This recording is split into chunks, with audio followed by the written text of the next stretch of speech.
Hello प्यारे बच्चों, मैं कलीम एक बार फिर से कक्षा 10वीं के गणित में फिर से आपको लेकर चलता हूं बेटा।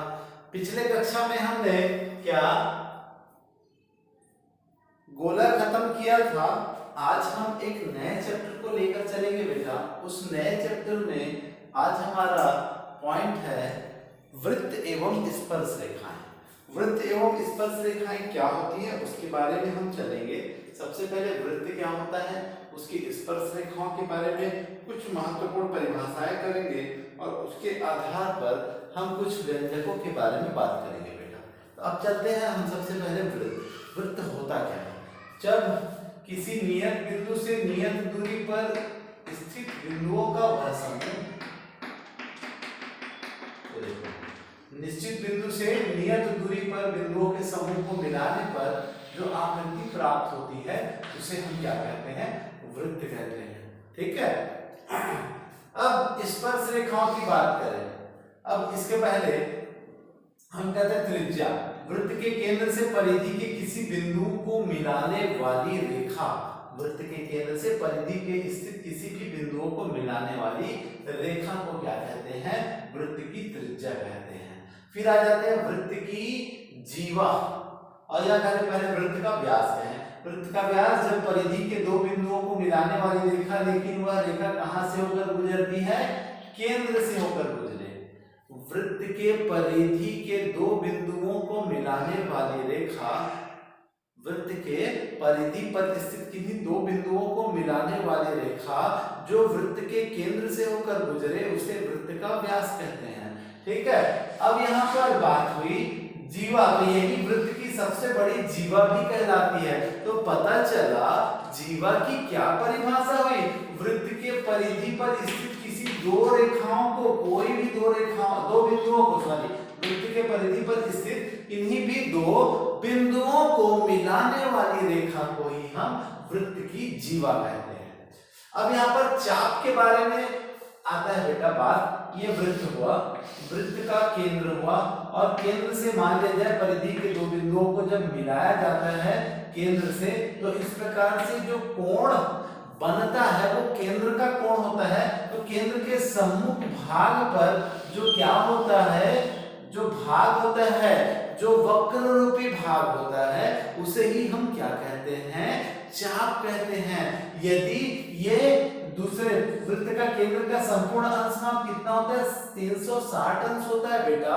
तो इससे समझ में आ गया कि ये जो रेखा है, ये जो चाप है, इसकी अपेक्षा बहुत छोटी है, इसलिए इसे कहेंगे लघु चाप, और ये बहुत बड़ा है इसलिए कहेंगे दीर्घ चाप। तो इसका मान है ना, ये जो चाप है, ये जो राउंड है, उसका मान यहां पर बनेगा, और ये चाप है तो चाप का जो कोण है ना वो एकदम केंद्र पर ही बनता है। तो चाप के बारे में भी समझ लिए हम, जीवा के बारे में भी समझ लिए, त्रिज्या के बारे में भी समझ लिए, व्यास के बारे में समझ लिए, स्पर्श रेखा और छेदक रेखा, ये दो शब्दों के बारे में भी हम जान लेते हैं। फिर हम क्या करेंगे? हम अपने प्रमेय की तरफ चलेंगे। देखिए बेटा, ये जो हमारा वृत्त है ये बहुत सारे बिंदुओं से मिलकर बना है जी। ये देखो अभी बताया था ना इसकी परिभाषा, ये इनविजिबल है, अदृश्य थे, लेकिन उसको मैं विजिबल कर रहा हूं, दृश्य कर रहा हूं। इन बातों पर चलेंगे इस प्रकार से। ठीक है। ये देखिए, तो हमने पाया कि जब किसी वृत्त को, जब कोई सरल रेखा एक बिंदु पर काटती है, देखो यहाँ पर एक बिंदु पर, जब वृत्त को कोई सरल रेखा एक बिंदु पर प्रतिच्छेद, परिधि के किसी एक बिंदु पर प्रतिच्छेद करती है, तो उसे हम क्या कहते हैं? वृत्त की स्पर्श रेखा कहते हैं। जब कोई वृत्त पर कोई सरल रेखा वृत्त के किसी एक बिंदु, परिधि के किसी एक बिंदु को प्रतिच्छेद करती है, उसे हम क्या कहते हैं? वृत्त की स्पर्श रेखा कहते हैं। इसके बाद वृत्त की छेदक रेखा आती है। छेदक रेखा, छेदक रेखा किसे कहेंगे बेटा? उसकी परिभाषा चलते हैं। जब किसी वृत्त के परिधि पर किसी दो बिंदुओं को, जब कोई रेखा क्या करती है, प्रतिच्छेद करती है वृत्त के परिधि के किसी दो बिंदुओं को जब कोई रेखा क्या करती है, प्रतिच्छेद करती है, उसे ही वृत्त की छेदक रेखा कहते हैं। तो ये था छोटा सा इंट्रोडक्शन वृत्त का एवं स्पर्श रेखा एवं छेदक रेखा का। उम्मीद करता हूं आपको समझ में आया होगा। अब हम चलेंगे बेटा प्रमेय की तरफ। चलते हैं, प्रमेय क्या है उसको देखते हैं। हमारा जो पहला प्रमेय है वह है बेटा कि वृत्त की बराबर जीवाएं केंद्र पर बराबर कोण अंतरित करती हैं। सबसे पहले कथन को समझे, वृत्त की बराबर जीवाएं केंद्र पर बराबर कोण अंतरित कर, इसी में दिया भी रहता है और इसी को ज्ञात भी करना है। पहले तो हम एक चित्र बनाए, ये देखिए वृत्त बनाया है।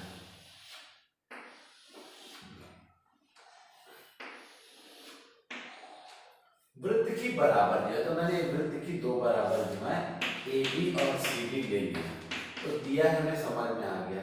फिर केंद्र पर समान कोण अंतरित करती, तो हमको सिद्ध करना है एओबी के बराबर सीओडी। तो दिया है क्या दिया है जी, वृत्त सी ओ आर में वृत्त की जीवाएं बराबर है, अर्थात AB बराबर CD, ये दिया है बेटा। अब ये COR का मतलब C for circle, O for जिसका त्रिज्या R है और O फॉर जिसका केंद्र O है, उसके बारे में हमने बताया। फिर हमको सिद्ध करना है,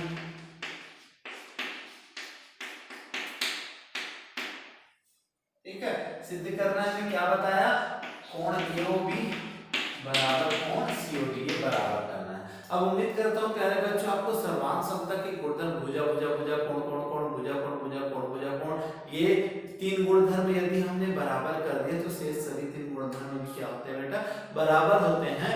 भूको भूको भूको को को भू भू भू, इसके आधार पर हम क्या करेंगे, तीन गुणधर्म ज्यामिति तथ्य के आधार पर हम देंगे और सिद्ध करेंगे, और फिर तीन सत्य हो जाएंगे तो त्रिभुज सर्वांग सम हो जाएंगे, और त्रिभुज सर्वांग सम होंगे तो स्वतः ही तीन और गुणधर्म जो होते हैं वह स्वतः ही समान होते हैं। चलते हैं,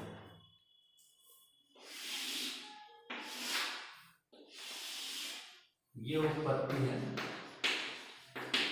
यहाँ प्रथम रहेगा, यहाँ पे गलती कार्य होगा और यहाँ होगा कारण, जो संगत जो कारण देना रहेगा। तो मैंने कहा त्रिभुज AOB तथा त्रिभुज COD में आप देख सकते हैं, सबसे पहले तो AO के बराबर OD कहा, ठीक है, और OC के बराबर OB कहा, बता दिया कि दोनों एक ही वृत्त की त्रिज्या, देख लीजिए OA बराबर OB, OC बराबर OB, लिखा बेटा, ठीक है, दोनों त्रिभुज से एक एक लेते गए नियम। फिर मैंने कहा, ठीक है,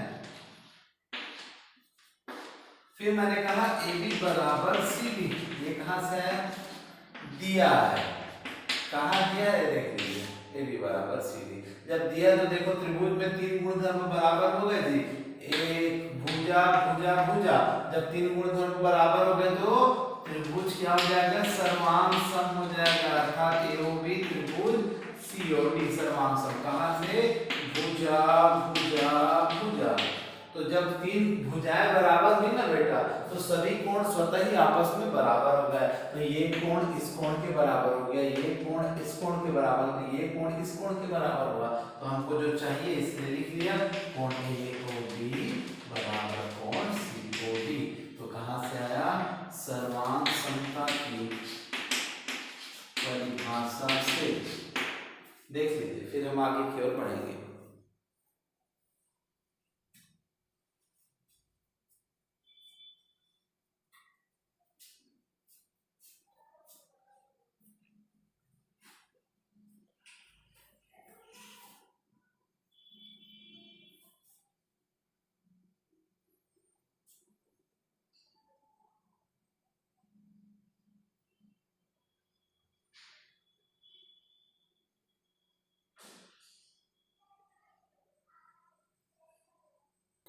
ये है हमारा दूसरा प्रमेय। जो पहले का क्या है बेटा, विलोम है। उसका जो कथन है, यदि एक वृत्त की जीवाओं के द्वारा केंद्र पर अंतरित कोण बराबर है, तो केंद्र पर अंतरित कोण बराबर है अर्थात वृत्त COR में ये देखो O पर बना कोण बराबर होगा, अर्थात अब दिया है बेटा AOB बराबर कोण COD।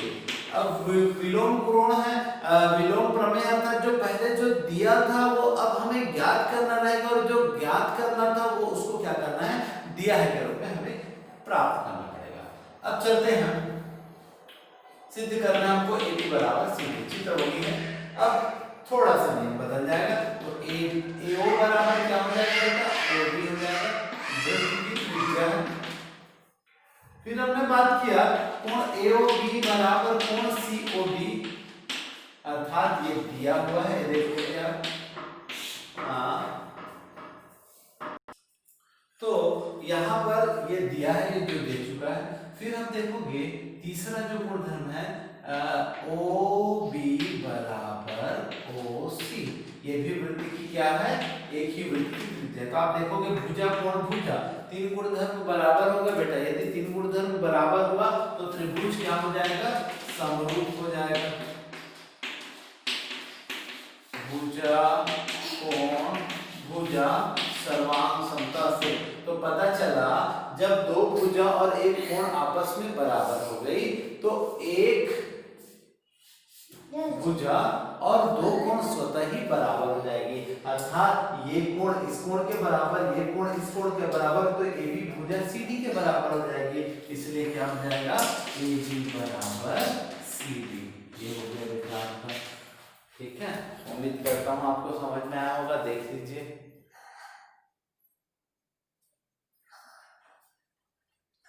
हेलो,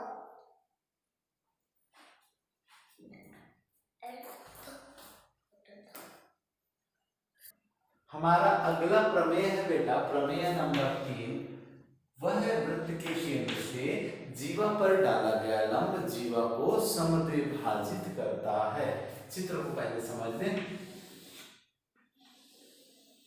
ये देखिए, ये वृत्त का केंद्र है, केंद्र ये जीवा है बेटा, AB वृत्त की जीवा से, देखो वृत्त के केंद्र से जीवा पर डाला गया लंब जीवा को समद्विभाजित करता है, अर्थात AM बराबर MD। ये हमको सिद्ध करना है, AM = MD सिद्ध करना है। तो अब जो दिया है वृत्त COR में OM लंब AB, ये देखो डाला गया, अर्थात क्या होगा जी, आप देख पाएंगे OMA = OMB, OMA = OM, यहाँ लिख देता हूँ, OMA = OMB = 90 डिग्री की लंब कहा है। अब मैं क्या करूंगा, सिद्ध करना है तो कर लिया। अब आ जाते हैं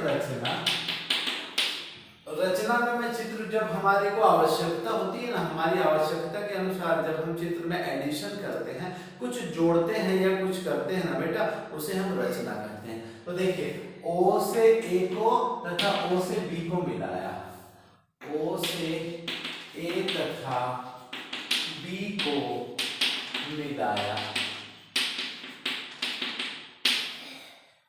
ठीक है। अब चलेंगे हम किस पर, हमारे उपपत्ति की तरफ। उपपत्ति में आप देख पाएंगे, क्या देख रहे हैं, यहाँ पर दो त्रिभुज दिख रहे हैं, त्रिभुज OMA, त्रिभुज OMA समकोण त्रिभुज है ना, तथा त्रिभुज OMB में, ठीक। हम देखें तो क्या बताया, हमारा जो है तीन गुणधर्म हमको करना है बेटा। तो आप देखोगे OA के बराबर OB में, तो देखा हमने, तो दोनों में देखो OA बराबर OB वृत्त की त्रिज्या है, OA बराबर OB वृत्त की, एक ही वृत्त की त्रिज्या है। फिर हमने देखा कोण OMA = कोण OMB दिया है, या बोल सकते हो ओ एम लंब ए बी, ये भी कह सकते हो आप। और तीसरा गुणधर्म आप देखोगे उभयनिष्ठ भुजा ओ एम बराबर ओ एम, इस त्रिभुज के लिए भी ओ एम है और उस त्रिभुज के लिए भी ओ एम है। ठीक है बेटा, तो अब क्या हो गया, इसका तात्पर्य ये हुआ कि ये हो गया उभयनिष्ठ भुजा। तो देख लो आप, तीन गुणधर्म बराबर हो गया, भुजा कोण भुजा, तो त्रिभुज क्या हो गया, सर्वांग सम, अर्थात ओ एम ए सर्वांग सम त्रिभुज ओ एम बी, भुजा कोण भुजा सर्वांग समता से। तो क्या तात्पर्य हुआ भाई, तीन गुणधर्म बराबर हुए तो शेष सभी गुणधर्म, तो ये कोण, ये वाला कोण इस कोण के बराबर हो गया और ये भुजा इस भुजा के बराबर हो गई, अर्थात क्या हो गया, और ये कोण के बराबर है, तो ए एम बराबर एम बी हो गया। इसलिए क्या हो गया, ए एम बराबर एम बी सर्वांग समता की परिभाषा से। ये हो गया आपका सिद्ध है। देखिए देख लीजिए, फिर हम आगे की ओर बढ़ेंगे इसके विलोम की तरफ।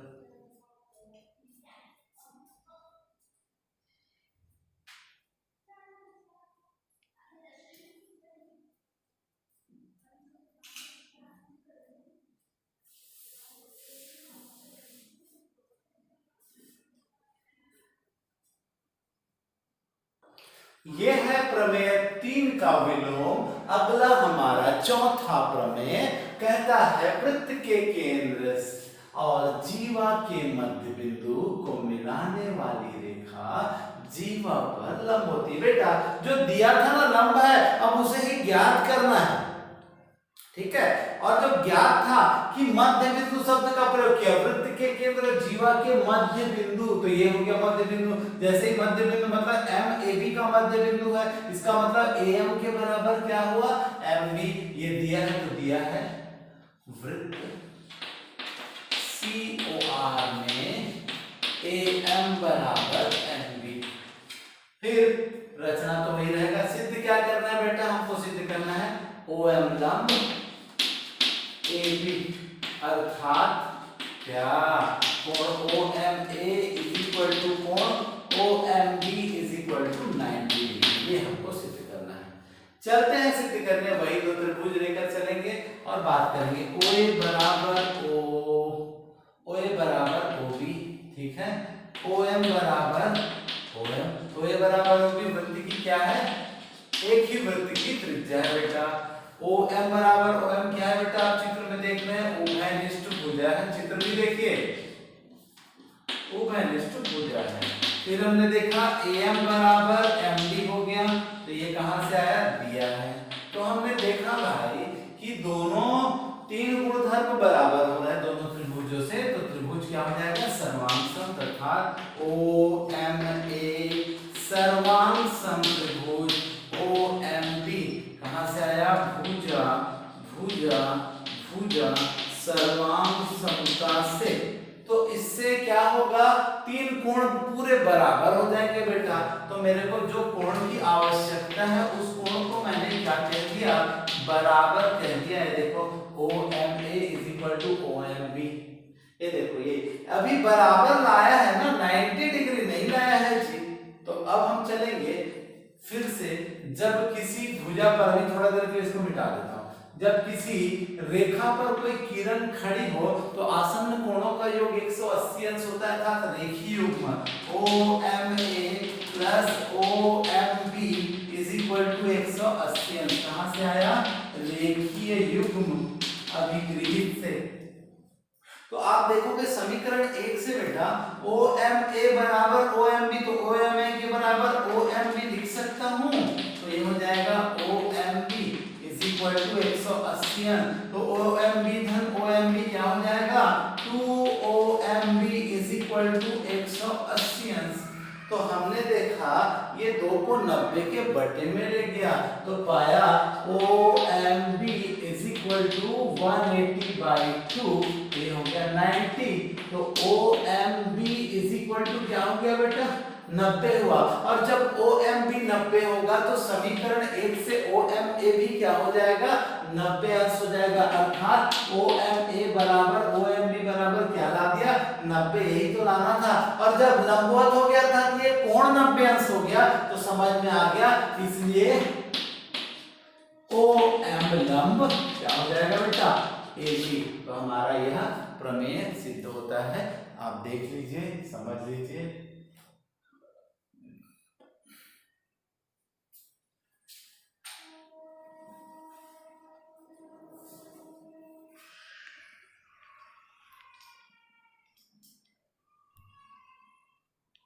तो ये था बेटा आज का क्लास। ये प्रमेय उम्मीद करता हूँ आपको समझ में भी आया होगा। ये बहुत ही महत्वपूर्ण है कि आप कोई भी प्रश्नावली पढ़े लेकिन ज्यामिति में आपकी पकड़ अच्छी है कि नहीं, ये प्रमेय से पता चलती है। तो बेटा आज मैंने 4 प्रमेय बताया है। अब अगला वीडियो में मैं इसके प्रश्नावली को लेकर चलूंगा और आगे की बात हम करेंगे अगले वीडियो में। तो आज के लिए मैं इतना ही करता हूँ। मैं करीम आपसे विदा लेता हूँ। तब तक के लिए धन्यवाद।